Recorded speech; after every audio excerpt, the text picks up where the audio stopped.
el contexto en el que se está dando esto? Se está dando en un tiempo en donde dentro de Holanda hay una lucha muy fuerte entre los calvinistas hay un grupo ortodoxo que quiere imponer una monarquía. El liberador de Holanda, pues del Reino de España, quien libera a Holanda va a ser la familia de Orange, y lo que van a estar buscando estos calvinistas es poner a Guillermo III de Orange como rey, o bueno, alguno de los Guillermos, está Guillermo I, luego Guillermo II y luego el tercero, es imponer alguno de estos, y de hecho es lo que van a terminar haciendo, ¿no? Pero ese es el contexto sobre todo. Pero además también pensemos nosotros que la filosofía, lo interesante, es que no se restringe a esos contextos políticos y esas situaciones históricas, sino que va más allá de esas situaciones históricas en donde nos preguntamos nosotros, por ejemplo, pensando en nuestros tiempos, ¿cuánto no podemos nosotros estar luchando por nuestra propia esclavitud? Por ejemplo, metidos, pues no sé, pensemos hasta en un partido de fútbol o en un equipo de fútbol, ¿no? Que puede ser capaz de mover a masas de personas, pues para lastimarse entre ellas, para oprimirse entre ellas, o pensemos nosotros en las mismas empresas, ¿no? ¿Cuántas personas no pueden estar defendiendo a una empresa o a un partido político o a un estado y se pueden matar por eso cuando realmente está haciendo por el orgullo de una persona, ¿sí? Entonces, volvamos a esta imagen, recordarán, ¿no? Con esta abrimos nuestro curso, esta imagen de la parábola de los ciegos. En el caso de Spinoza, él lo que va a decir es que todos nosotros estamos ciegos precisamente a la salvación como tal, el camino adecuado para la salvación. Si recordamos, ese camino estaría el puente hacia la derecha, hacia la mitad, para cruzar este río, pues este río de los pecados, ¿no? Le recuerdo que esta pintura nunca la van a mencionar ninguno de los autores que estamos viendo, la estamos usando más bien como un símil, como una metáfora de la propuesta que van a estar haciendo. Ahora, ¿cuáles son estas herramientas con las que nosotros contamos? Precisamente las herramientas con las que contamos va a ser esto que veremos ahorita, va a ser la definición genética y las ideas adecuadas. Eso es lo que nos va a permitir a nosotros tener una idea adecuada acerca de nosotros mismos, acerca de qué es lo que nosotros tenemos que salvar. ¿Sí? Entonces, lo que vamos a estar trabajando ahorita, lo que nos queda pues bueno, hora y media, poco menos de hora y media, van a ser estos 5 pasos, ¿no? Primero que nada, la deducción geométrica del concepto de conato, después, cómo está entendiendo Spinoza la imaginación, luego la esclavitud a la pasión de la ambición, en cuarto lugar, la falsa salvación y el engaño por la religión imaginativa, y en quinto lugar, la verdadera salvación según Spinoza. Entonces, aquí tenemos, ¿no? La primera parte, ¿no? Hay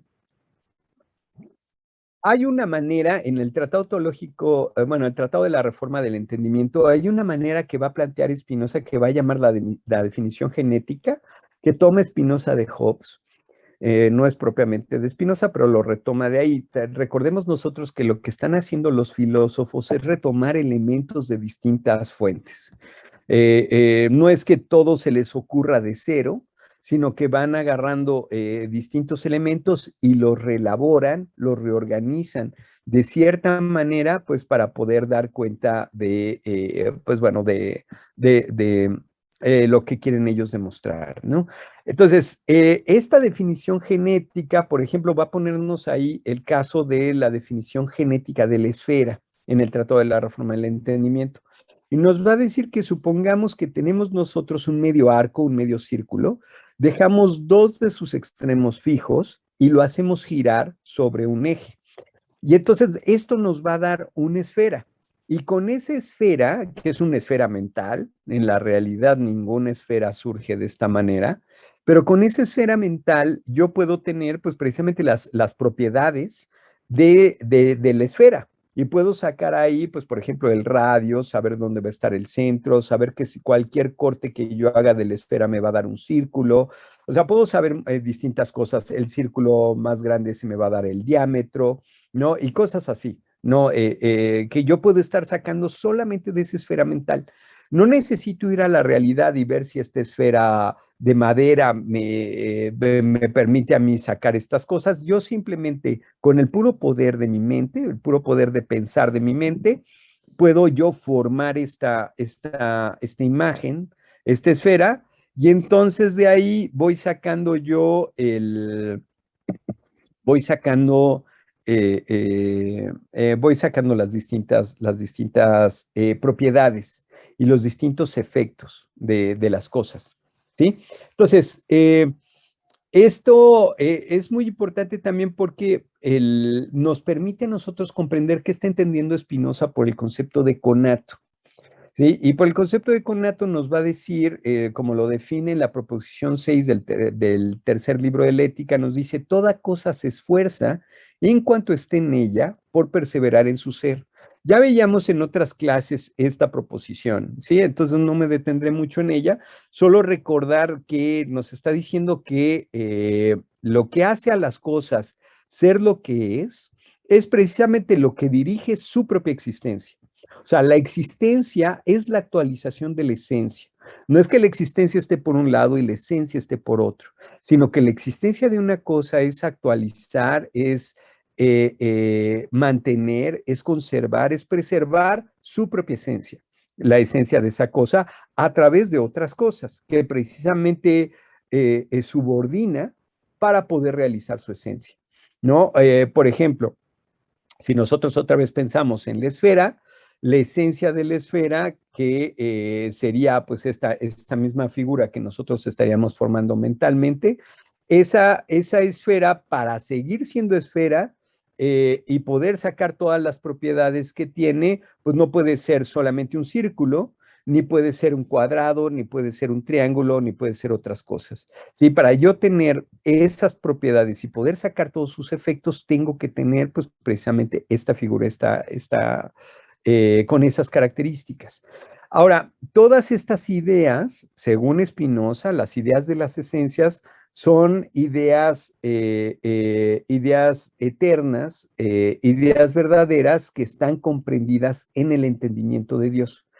Ahora, ya habíamos dicho en otras clases, en otras sesiones, que para Spinoza el Dios no es un Dios voluntarioso, el Dios tradicional bueno, de la tradición judio-cristiana, que estaría pensando un Dios que distingue su entendimiento y su voluntad, y que él puede entender una serie de cosas, por ejemplo, lo que vamos a ver con el Dios que va a plantear Leibniz, un Dios que puede entender las distintas posibilidades de la creación, pero escoge solamente una de todas esas distintas posibilidades. No hay una infinidad de posibilidades, pues Dios solamente escoge una, pudo haber escogido otras, pero escogió una por razones que tienen que ver con su teodicea, ¿no? Que tienen que ver con el desarrollo al final de la moral cristiana, ¿no? Por ejemplo, es lo que va a plantear Leibniz.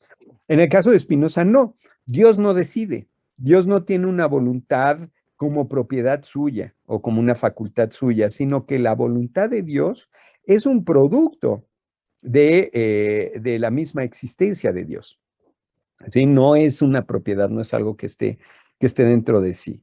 ¿Ok? Entonces, ahora pasemos un poco a la imaginación. También ya habíamos adelantado algunas cosas de la imaginación. Ahora vamos a continuar, ¿no? Aquí. Esto es importante porque recordemos que vamos a ir a esta definición del deseo, ¿no? Que también ya comentamos, pero aquí la volvemos a ver. Para Spinoza, el ser humano es un ser deseante. Eso es lo que define al hombre. El ser humano no es definido por la razón, ¿no? ¿Por qué? Porque el ser humano tiene ideas racionales como tiene ideas confusas. No todas sus ideas son claras y distintas. Entonces, pero lo que sí podemos decir que define al ser humano es su esfuerzo, y su esfuerzo es precisamente un deseo por perseverar en su ser con una cierta duración indefinida y con la conciencia de ese esfuerzo suyo. Esto es lo que hace al ser humano ser precisamente ser humano. Entonces, lo que nos interesa también es entender cómo se forman las ideas claras y distintas y cómo se forman las ideas confusas para poder tener entonces claridad acerca de esta definición que está planteando Spinoza acerca del ser humano. Entonces, vamos a ir primero a cómo se forman las ideas confusas. Y para eso nos sirve esta imagen. Esta es una imagen tomada de la dióptrica de Descartes, ahí en este libro que también por ahí ya se los puse y todo, ¿no? Ahí lo comentamos en su momento.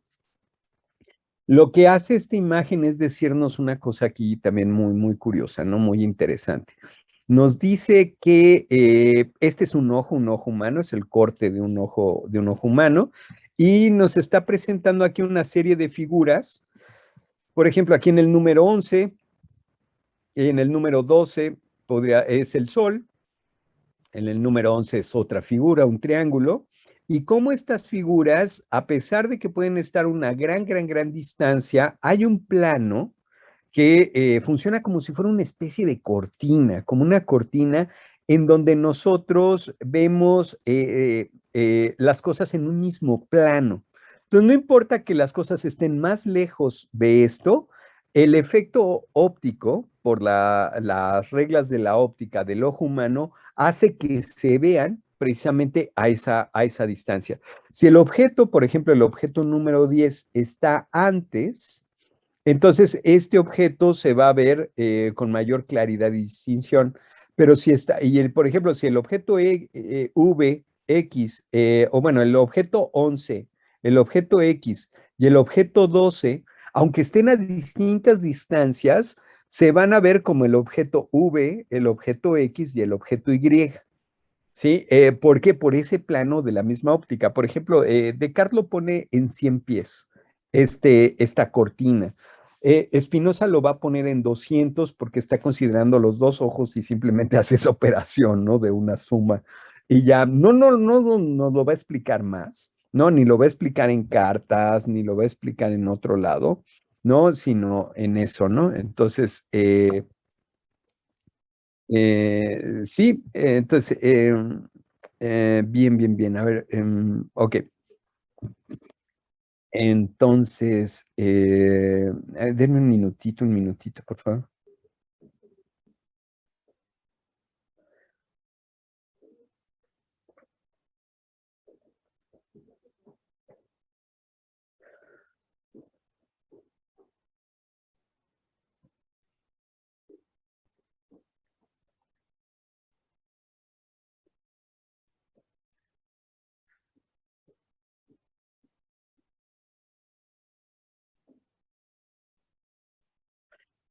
Ok, espérenme, voy. Entonces, bien. Entonces, esto,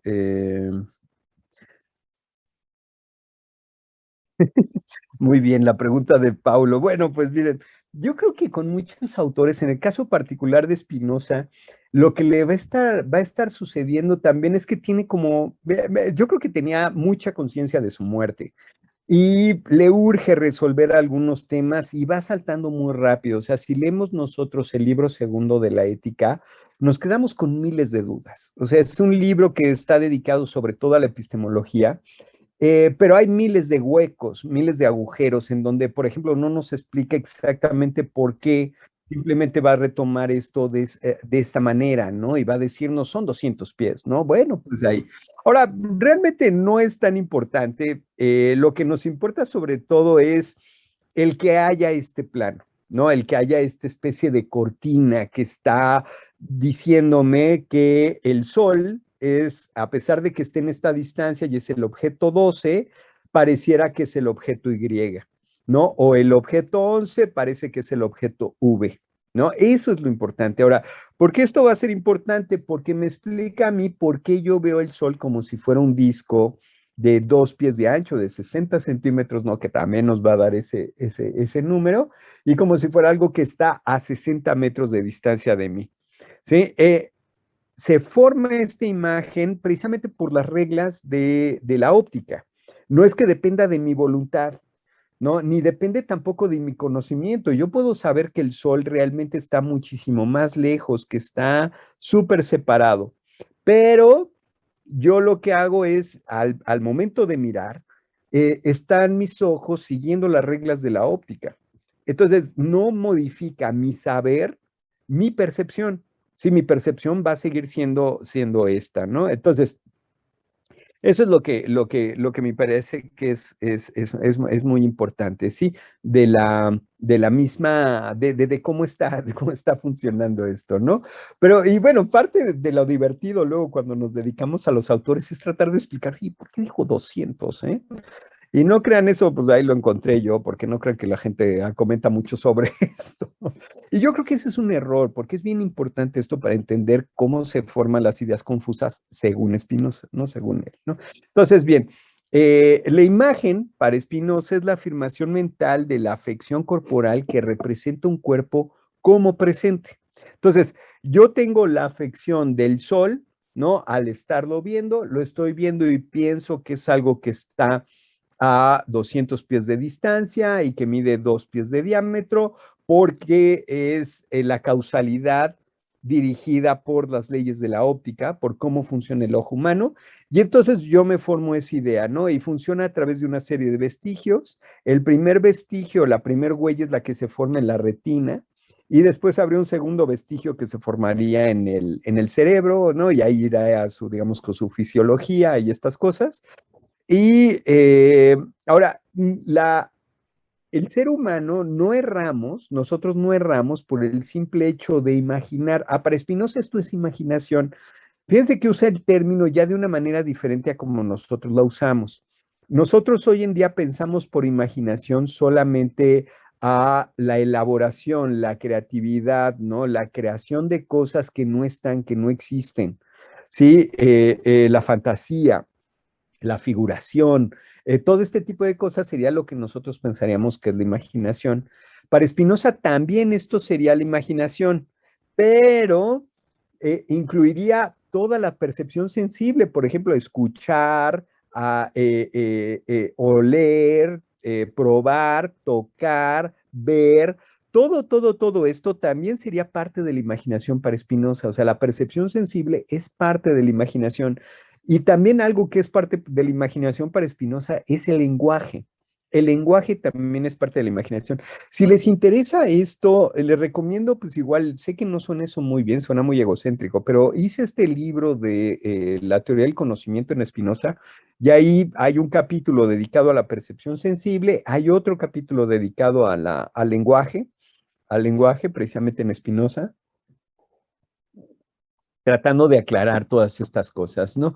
Pero aquí entonces, si yo estoy viendo al sol y yo veo al sol chiquito, por ejemplo, ¿no? Yo estoy viendo por la ventana y veo un árbol, que realmente el árbol pues debe medir, pues no sé, medirá unos 20 metros de altura o 30 metros de altura, pero hasta miren, yo con mi mano puedo estar tapando el árbol, ¿no? O por ejemplo, no, ahorita como fenómeno, aquí, mire, pues ya con mi mano o es más, con mi dedo ya estoy tapando mi rostro.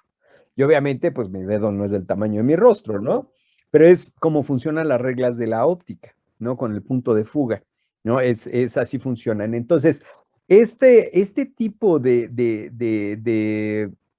ideas en sí mismas no son ideas, si yo las estoy pensando, no es que me equivoque por el hecho de pensar esto, ¿no? De representarme al sol chiquito o de representarme a mi dedo más grande que mi cabeza.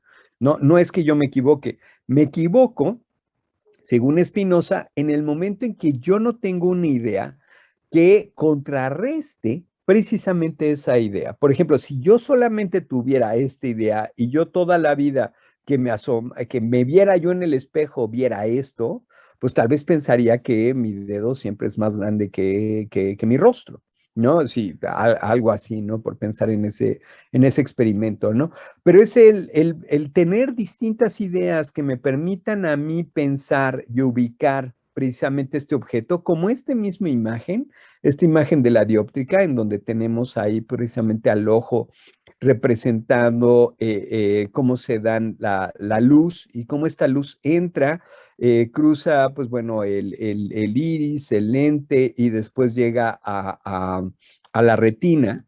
Eso me va a permitir a mí saber, pues precisamente el verdadero, digamos, como la verdadera causalidad detrás de mi representación del sol como algo pequeño o de mi dedo como algo más grande que mi cabeza, o etcétera, etcétera.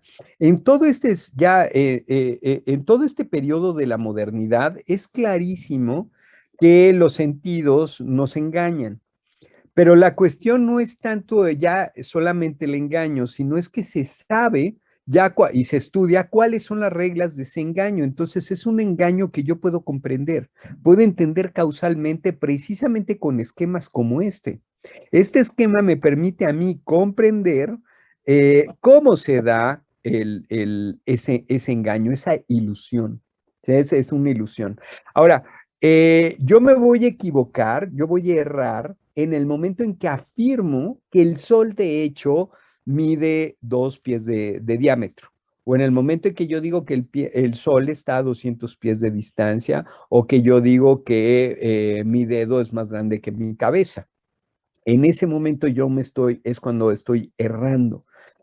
¿Cómo resuelvo el error? Lo resuelvo precisamente con esquemas como este que está aquí, este esquema de la dióptrica, en donde yo estoy viendo que el Sol, es el número 12, que está aquí en el extremo hacia arriba a la derecha, puede estar muchísimo más lejos, pero por esta cortina, este fenómeno óptico, yo lo veo como si fuera la figura Y. ¿Sí? Entonces, este tipo de esquemas me permiten a mí comprender precisamente esas ilusiones. Y entonces ubico la ilusión como parte de un proceso causal. Y entonces tengo una idea adecuada, pues precisamente de el sol y su efecto ilusorio, ¿no? El efecto que causa, la ilusión que causa sobre mi vista a partir de un esquema. Entonces, este esquema es lo que me permite a mí suprimir el error. Es un modelo teórico que incluye las leyes de la óptica, la idea adecuada del sol y de la fisiología humana. Y entonces lo comprendo como parte de un proceso físico, ¿sí? No es que yo tenga ganas de ver el sol chiquito, ¿no? O yo tenga ganas simplemente de ver lo que veo. Es que en principio es como se me presentan las cosas a través de esta ilusión. Y si yo no tengo el modelo teórico, si yo no tengo este esquema precisamente visual, voy a estar afirmando una idea que en realidad es falsa, no corresponde con la realidad, ¿sí? Entonces estaría ahí. ¿Alguna duda hasta aquí sobre esto? Miren, entonces aquí estamos teniendo nosotros con este ejemplo, lo que quiero yo mostrar es tanto cómo se originan las ideas confusas y cómo puedo hacer que una idea confusa pase a ser una idea clara y distinta o parte de una idea clara y distinta. ¿Sí? Muy bien. Entonces, ¿sí están de acuerdo todos? Entonces, ok, muy bien. Entonces, pasamos a la siguiente, ¿no? Entonces ya vamos otra vez a ver el deseo como la definición que hace Spinoza del ser humano y otra vez, ¿no? La definición de deseo nos dice Spinoza, la mente, ¿no? La mente humana, tanto en la medida en que tiene ideas claras y distintas como en la medida en que las tiene confusas, se esfuerza por perseverar en su ser por una cierta duración indefinida y es consciente de este esfuerzo suyo.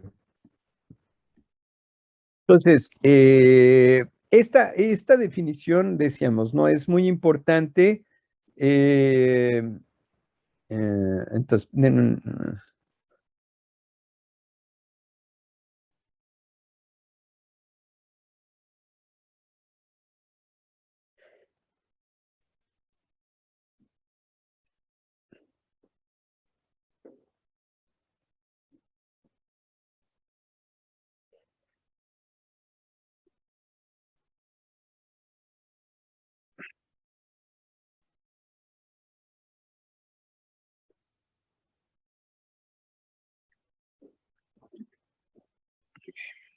entonces, Entonces, bien, bien, bien, bien. Entonces, esta definición de deseo nos está diciendo, ¿no? Que tanto el ser humano siempre se está esforzando, así como estaba sucediendo con esta definición de la esfera, ¿no? O sea, bueno, con todo cuanto existe tiene un conato y ese conato establece precisamente que se esfuerce por perseverar en su ser, o sea, aquello que sea su esencia es lo que va a tratar de preservar, de mantener, de expresar, ¿no? De hacer existir. Pues lo mismo con el ser humano, pero ahora fíjense, la mente a través de las ideas que tiene. Todas las ideas, entonces, ¿esto qué ocurre? Aquí hay un fenómeno muy interesante, muy, muy, muy interesante. Si vemos otra vez esta imagen, tenemos nosotros que nos estamos formando una ilusión acerca del sol como algo pequeño. Pero esta ilusión está dependiendo de qué, de la misma óptica humana, o sea, las moscas van a ver el sol de manera diferente, los perros lo van a ver diferente, los gatos lo van a ver diferente, cada uno de los distintos seres lo va a ver diferente.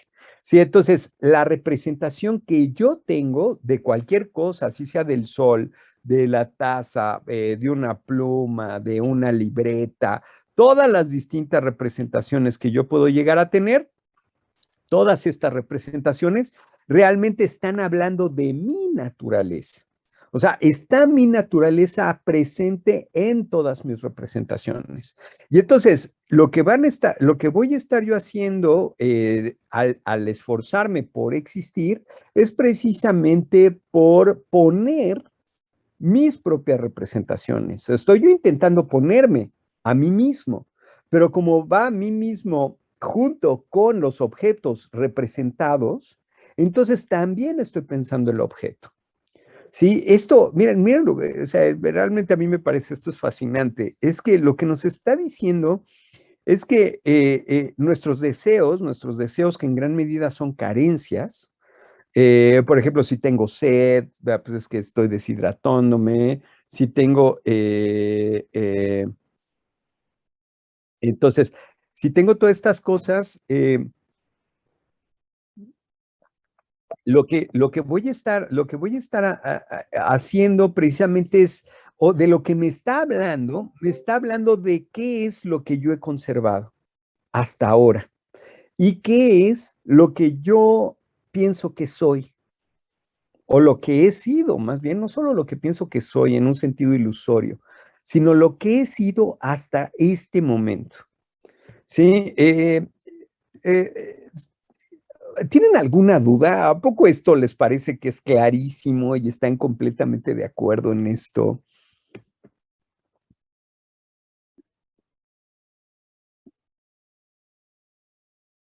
¿No? No sé, dudas, comentarios.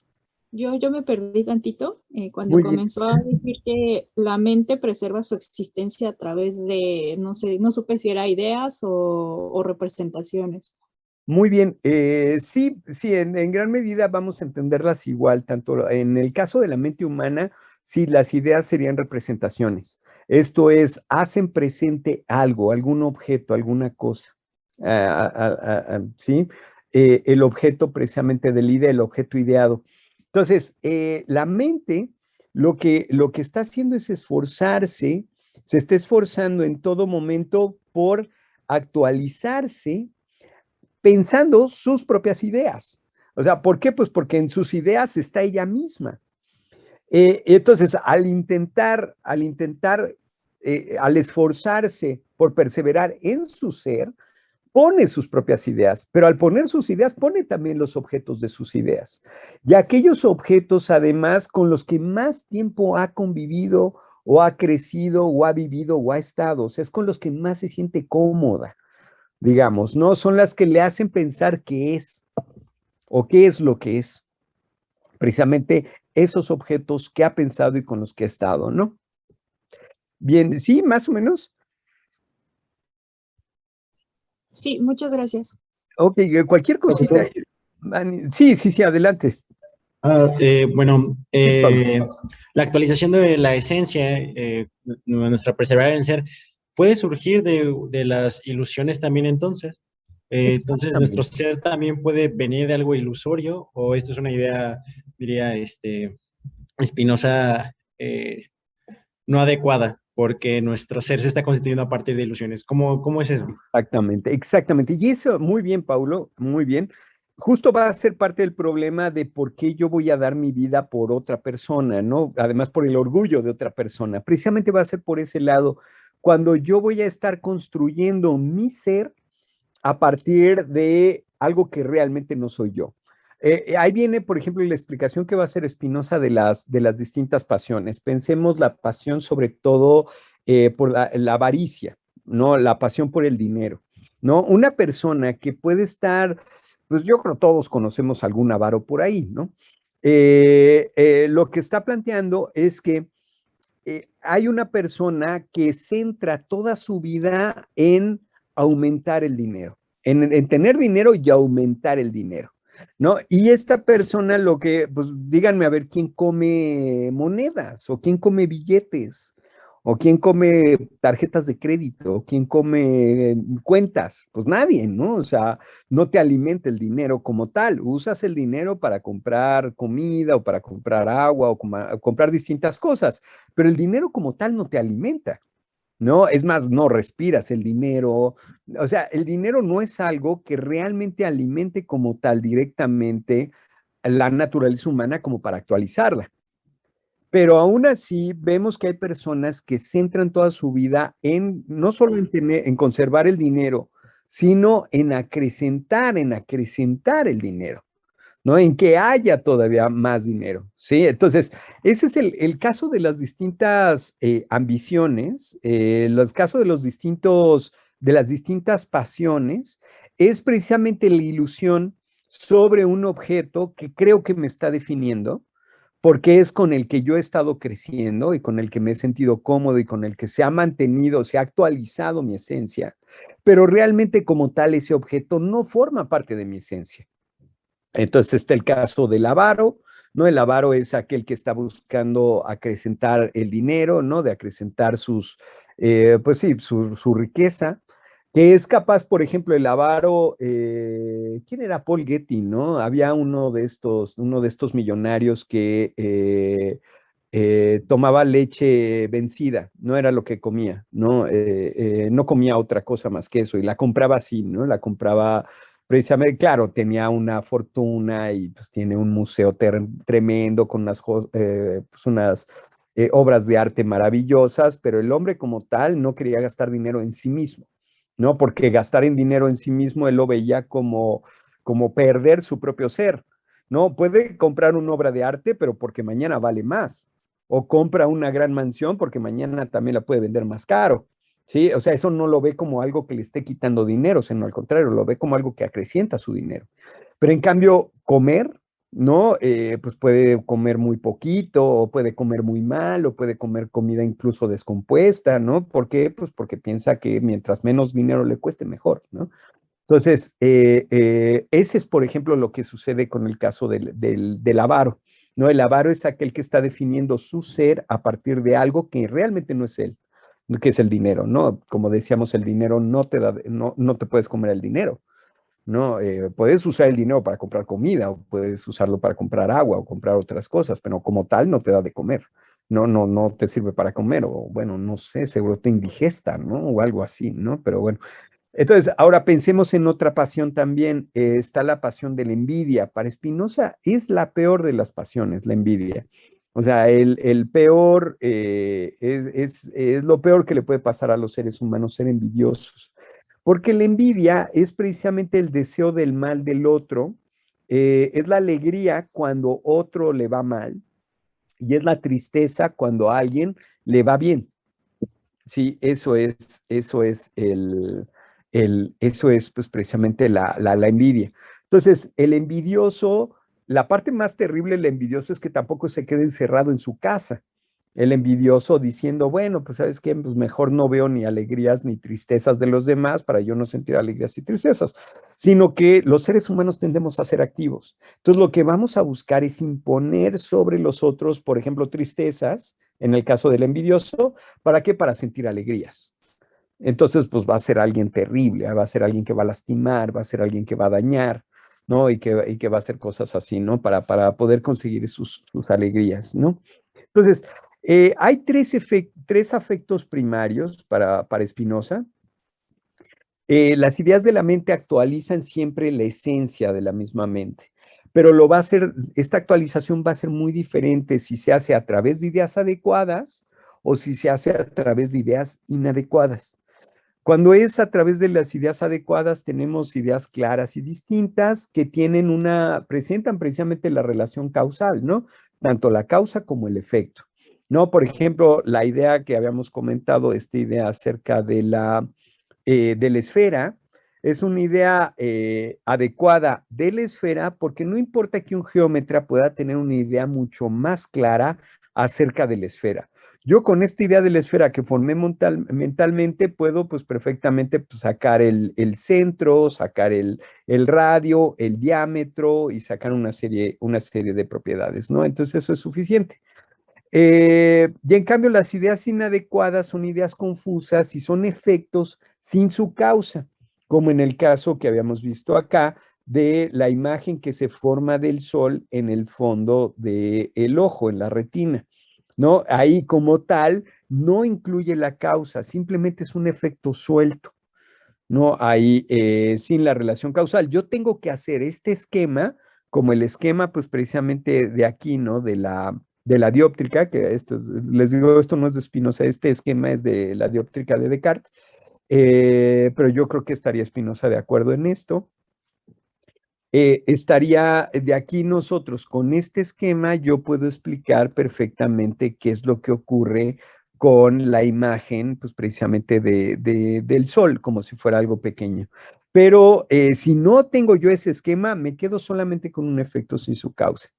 Ahora, el poder de pensar y el poder de actuar del hombre aumenta o disminuye según qué sucede con sus propias ideas, con las ideas que nosotros tenemos.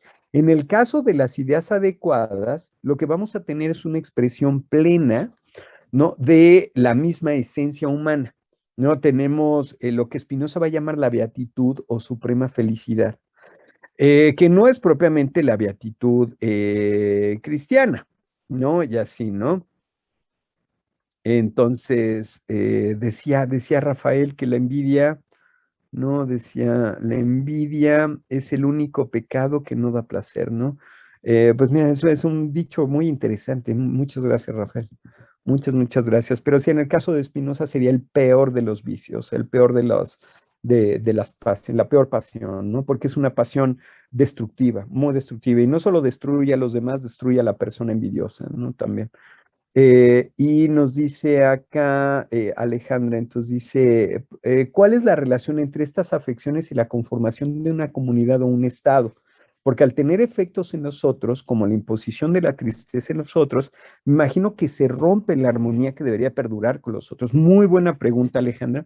Ahora lo vamos a ver precisamente con el caso de la monarquía. Perfecto. Entonces, digamos que sigamos ahí en vilo, ¿no? En suspenso, ahí para verla en unos momentos, ¿no? Excelente. Entonces, ahora lo que me interesa es sobre todo en que, fíjense, todo el pensamiento de Spinoza es ontología. ¿Por qué es ontología? Porque el ser cambia según qué hacemos o qué pensamos. Es muy diferente a la perspectiva, por ejemplo, de Descartes. En la perspectiva de Descartes, la existencia es independiente incluso de lo que piensa el sujeto, ¿no? La existencia, pues por una parte está la substancia pensante finita, que es cada una de las almas, y tiene una existencia diferente a la modificación que es mi cuerpo, la modificación corporal que es mi cuerpo, que tiene otra existencia. Entonces, la existencia de hecho está garantizada, digamos, bueno, no está garantizada, es un regalo de Dios, o sea, para la misma perspectiva cristiana, bueno, pues no solo pensemos San Pablo, ¿no? Y después San Agustín, etcétera, la existencia es un regalo, es un regalo de Dios, ¿no? En cambio, desde la perspectiva de Spinoza, no es así. La existencia es precisamente este esfuerzo por perseverar en mi ser, que es un esfuerzo que, pues, ¿por qué es un esfuerzo? Porque no está garantizado, tengo que luchar, tengo que pelear, tengo que unirme con otros, ¿no? Por ejemplo, me uno con el café, no, bueno, no le pregunto al café si se quiere unir conmigo o no, ¿no? Simplemente lo hago y me lo tomo y ya, pero a esto es una especie de colaboración en donde yo obligo al café a tomar mi forma, a darme pues ciertas cosas, la cafeína y distintas cosas, para que entonces a mí me sirva. ¿Sí? Y así hago, así hago. Entonces, por eso Spinoza va a estar hablando mucho acerca de la utilidad, ¿no? Para él va a estar manteniendo, va a estar afirmando también un tipo de egoísmo, no es un egoísmo excluyente, envidioso, violento, no, sino al contrario, es un egoísmo inclusivo, no incluyente. Sí, sí existen, ¿eh? Sí, sí. Habría igual como esta perspectiva de que, si es egoísta, entonces no puede ser incluyente, pero sí, desde la perspectiva de Spinoza, sí. Sobre todo también porque está hablando de la utilidad, de la verdadera utilidad y la diferencia con la falsa utilidad. Por ejemplo, una falsa utilidad es pues precisamente estar pensando en algo que me va a servir a mí directamente cuando solamente me sirve indirectamente, ¿no? Como el dinero. No decíamos, ¿no? Con la cuestión de la avaricia. Entonces, desde la perspectiva de Spinoza, el poder de pensar aumenta o disminuye según las ideas que yo mismo tengo. Si mis ideas son adecuadas, entonces voy a tener una expresión plena de mi propia naturaleza.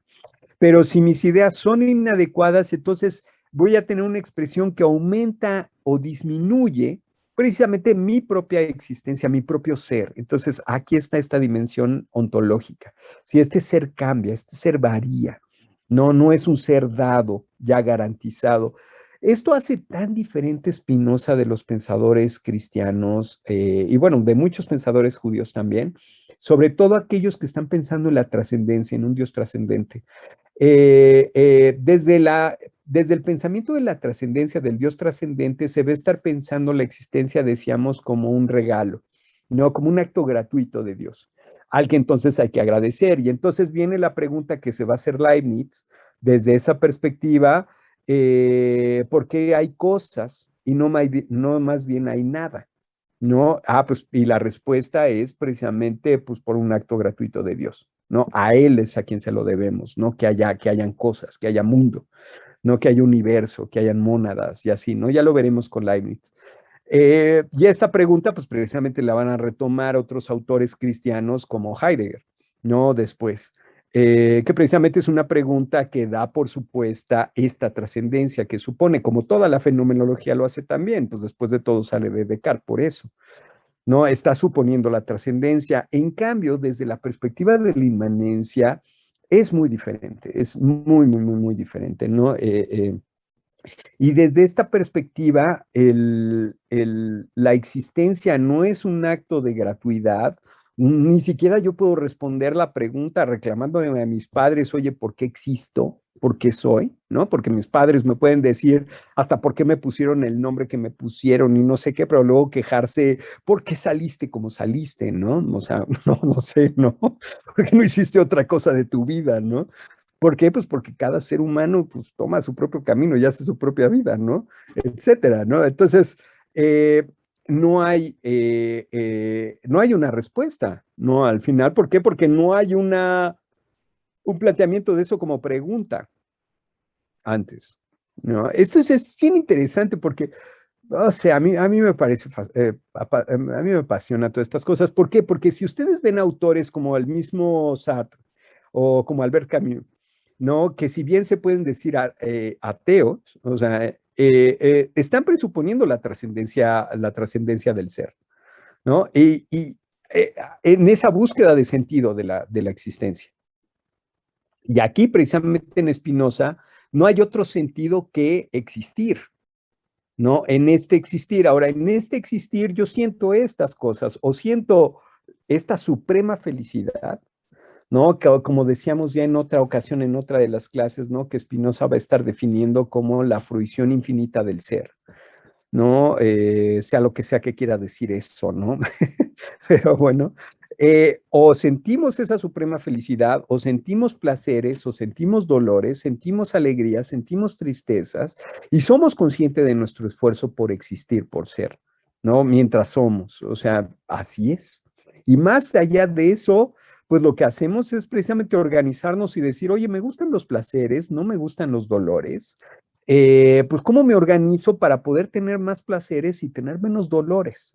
¿Y cómo me organizo no solamente ahorita en mi día a día de decir, hoy me quiero reventar de placeres, sino decir, oye, pues yo quiero llegar a los 80 o 90 años con una buena vida, con una buena salud, pues para poder tener más placeres y menos dolores, ¿no? Y cómo organizo mi sociedad y cómo organizo mi familia o a mis amigos o etcétera para eso.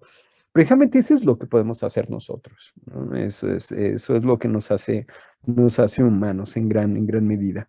Y dice Paulo, entonces la esencia en Spinoza es existencial y vitalista. Va a haber precisamente esta corriente a partir de, por ejemplo, Deleuze o Deleuze, ¿no? Gilles Deleuze, el que va a estar afirmando, precisamente haciendo esta lectura vitalista, bueno, retomándolo realmente, ¿saben de quién? De Bergson. Denme un minutito, por favor.